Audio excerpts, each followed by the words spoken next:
मध्य प्रदेश के लिए आज बेहद खास दिन है क्योंकि भोजशाला का फैसला इंदौर हाई कोर्ट में आज आने वाला है, जिसको लेकर दोनों समुदायों के लोग इंदौर हाई कोर्ट में इंतजार कर रहे हैं। उधर सुरक्षा व्यवस्था को ध्यान में रखते हुए प्रशासन द्वारा अलर्ट मोड देखा गया है।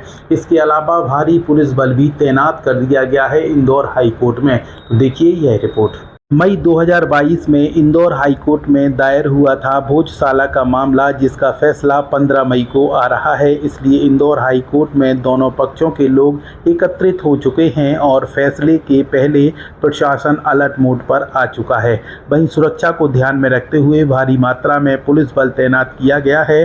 बता दें, एएसआई के द्वारा 98 दिनों तक भोजशाला का सर्वे किया गया और 2100 से अधिक पेजों की रिपोर्ट कोर्ट में सौंपी गई है, जिसमें सुप्रीम कोर्ट के निर्देश पर 6 अप्रैल से 12 मई तक सतत हाई कोर्ट में भोजशाला मामले की सुनवाई टोटल 60 घंटों तक हुई और आज फैसले की घड़ी नज़दीक आ चुकी है, जिसको लेकर दोनों पक्षों के लोग इंदौर हाई कोर्ट में फैसला सुनने के लिए पहुंचे हुए हैं।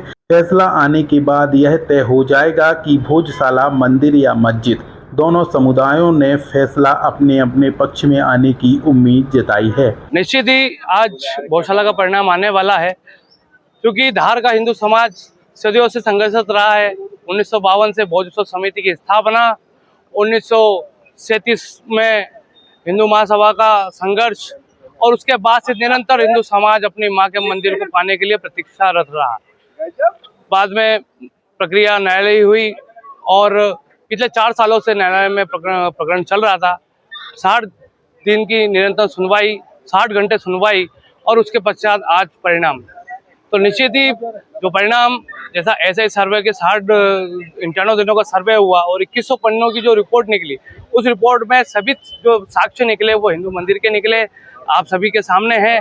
और आने वाले समय में जो अब परिणाम आज आने वाला है, तो निश्चित हिंदू समाज के पक्ष में आने वाला है, क्योंकि भोजशाला को सर्वे की जरूरत नहीं थी। भोजशाला का प्रत्येक खंभा चिक चिक कर कह रहा है कि ये हिंदू मंदिर है। प्रत्येक खंभे पर घंटे, घड़ियाल, शंख, चक्र, वराह की मूर्तियां, विशाल हवन कुंड और 2 शिलालेख जिसपे स्पष्ट लिखा है ओम सरस्वती नमः, ओम नमः शिवाय। तो ये सदा सिद्ध करते हैं कि ये भोजशाला है। और चूंकि मामला प्रकरण न्यायालय में विचाराधीन था, आज उसका निर्णय है तो हिंदू समाज के पक्ष में आएगा, क्योंकि हम भारतीय हैं और हम भारत की न्यायपालिका पर पूर्ण विश्वास करते हैं। जो भी डिसीजन आएगा हिंदू समाज उसको सर स्वीकार करेगा। और हमको भी पता चल रहा है कि हाई कोर्ट आज इसके पक्ष में फैसला देने वाला है। तो हमारे वरिष्ठ वकील जनाब सलमान खुर्शीद साहब और शोभा मेनन जी और तौसीफ फारसी और हमारे नूर अहमद साहब, इन सभी लोगों ने बहुत अच्छी तरह आर्गूमेंट रखे और जो मस्जिद के सबूत थे वो भी रखे।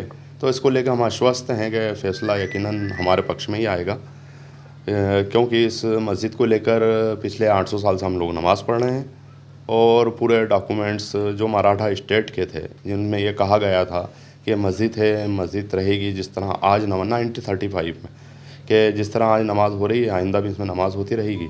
तो उसको लेकर हम आश्वस्त हैं कि यकीनन फ़ैसला हमारे पक्ष में ही आएगा। आज जुम्मे की नमाज भी बिल्कुल सभी लोगों से अपील करता हूँ कि अगर जो भी फैसला आए वो किसी भी समुदाय के पक्ष या विपक्ष में हो, तो उसके लिए कोई अवसर समाप्त तो नहीं होते हैं। माननीय सुप्रीम कोर्ट का रास्ता खुला है इसमें, उच्चतम न्यायालय का। वो व्यक्ति वहाँ जाता है। जिस तरह अभी आप देख रहे हैं शहर में पीसफुल माहौल है, गंगा जमनी तहज़ीब है, उसी तरह गंगा जमनी तहज़ीब बाकी रहे, किसी का कोई अधिकारों का हनन नहीं होगा। और हम तो समाज के साथ खड़े हैं, पूरे शहर के साथ खड़े हैं और यही अपील करते हैं कि अमन और चैन यहाँ पर बाकी रहे। और जब भी अगर किसी को ये लगता है कि कुछ गलत है तो वो उच्चतम न्यायालय जा सकता है उसमें। इस खबर के प्रायोजक हैं Prabha school group of education, Narsingh Adarsh higher secondary school, Chhatarpur, Madhya Pradesh, जहां नर्सरी से कक्षा 12वीं के लिए प्रवेश प्रारंभ हो चुके हैं। यहां बेहतर अध्ययन अध्यापन के साथ spoken course, library, practical lab आदि की सुविधाएं उपलब्ध हैं। एडमिशन के लिए आज ही संपर्क करें स्क्रीन पर दिए गए नंबर्स पर। हमारा पता है महाराणा प्रताप नगर, गली नंबर 3, सोमवारी बाजार, पूर्णेश्वरी मंदिर के पास, सटाई रोड, छतरपुर, मध्य प्रदेश। सुप्रीम कोर्ट के आदेश के परिपालन में 6 अप्रैल 2026 से भोजशाला के मामले की सुनवाई माननीय उच्च न्यायालय खंडपीठ इंदौर की डिवीजन बेंच के समक्ष लगातार चली है। माननीय न्यायालय ने 2:30 बजे से 6 अप्रैल से रोज़ाना 2:30 बजे इस मामले को सुनना शुरू करा था, जो 12 मई तक लगभग 24-25 दिन और 60 घंटे की बहस सभी पक्षों को धैर्यपूर्वक सुनने के बाद पहले न्यायालय ने क्रम तय करा था कि पहले पिटिशनर्स को सुना जाएगा, फिर रिस्पोंडेंट्स को सुना जाएगा, उसके बाद जो इंटरवीनर्स जो है, जो इसमें पक्षकार बनने के लिए एप्लीकेशन आवेदन आए थे, उनको सुना जाएगा। सभी पक्षों को अब सर्वे रिपोर्ट पर आपत्ति सुझाव की मांग करी गई थी, सभी पक्षों ने वो दिए हैं। मुस्लिम पक्षों ने अतिरिक्त मांग करी थी कि हमको वीडियो दिखाया जाए, उसके बाद हम आपत्ति करेंगे, तो न्यायालय ने वो भी अनुमति दी और उन्होंने सर्वे रिपोर्ट पर आपत्ति ली। सभी लोगों ने एसआई की जो रिपोर्ट है उस पर सुझाव, आपत्ति सभी चीज़ करने के बाद सभी पक्षों ने अपने अपने तर्क माननीय न्यायालय के रखने के बाद 12 तारीख को इस मामले की सुनवाई समाप्त हुई थी और आज 15 तारीख को ये मामला जो है जजमेंट पर लगा है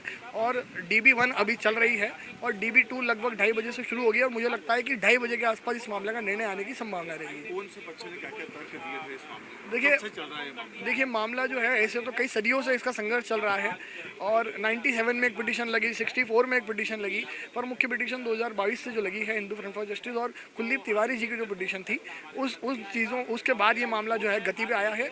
1 मई 2022 को इस मामला न्यायालय के समक्ष दोनों पिटीशन लगी थी, जिसमें 19 फरवरी को सभी पक्षों ने सर्वे रिपोर्ट पर अपने बहस जो है हमने मांग करी थी, हमारी भी एक आई थी कि यहाँ पे सर्वे करा जाए।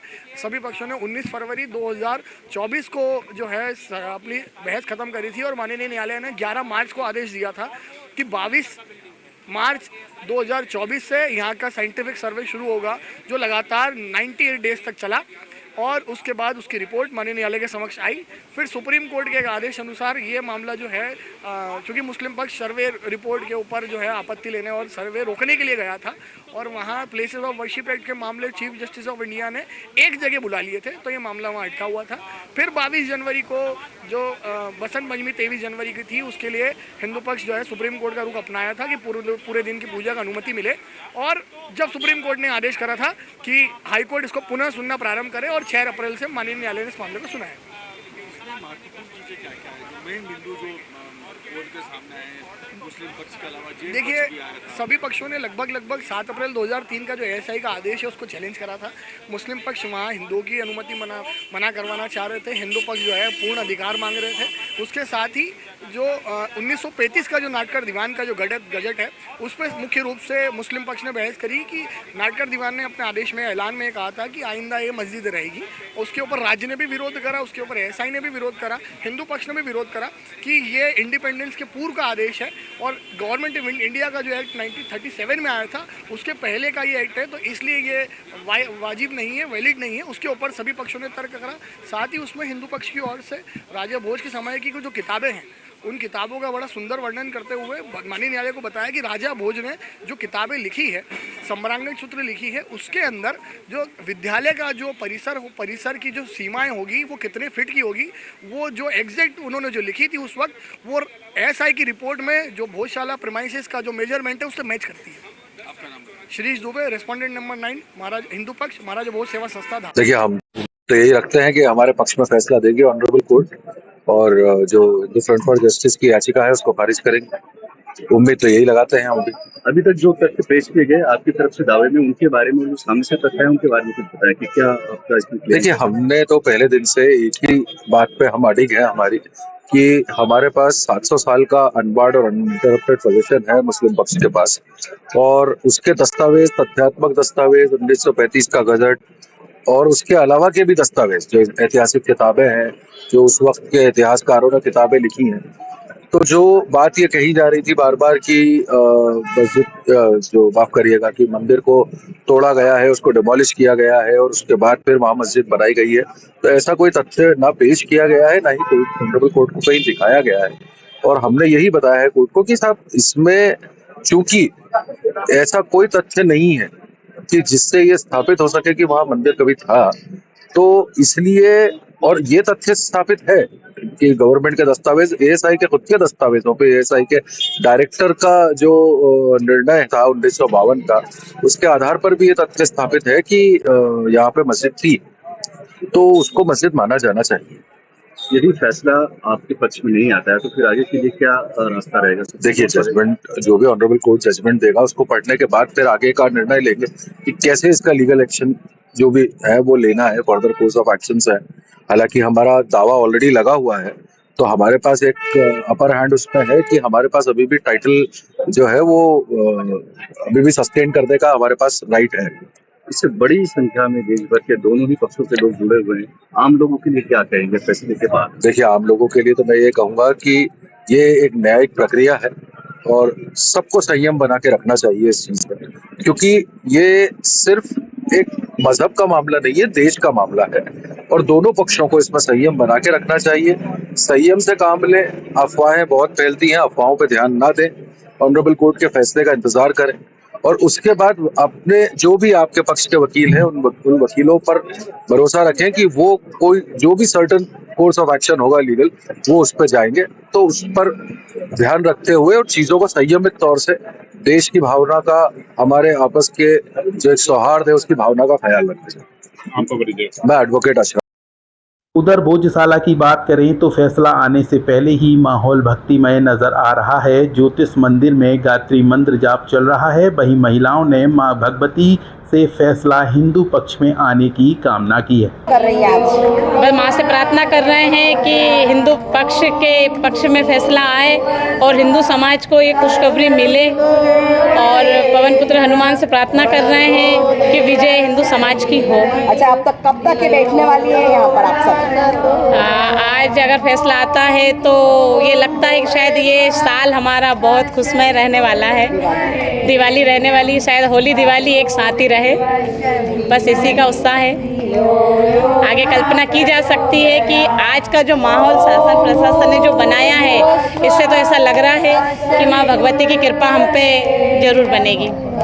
तो आप लोगों ने देखा कि किस तरीके से इंदौर हाई कोर्ट में फैसला आने वाला है, जिसको लेकर दोनों समुदायों के लोग एकजुट हो चुके हैं और यहाँ पे अपने अपने पक्ष में फैसला आने की उम्मीद जता रहे हैं। उधर पूरे क्षेत्र में भक्तिमय माहौल हो चुका है और महिलाएं भी भजन कीर्तन एवं पूजन पाठ के साथ अपने पक्ष में फैसला आने की उम्मीद जता रही हैं।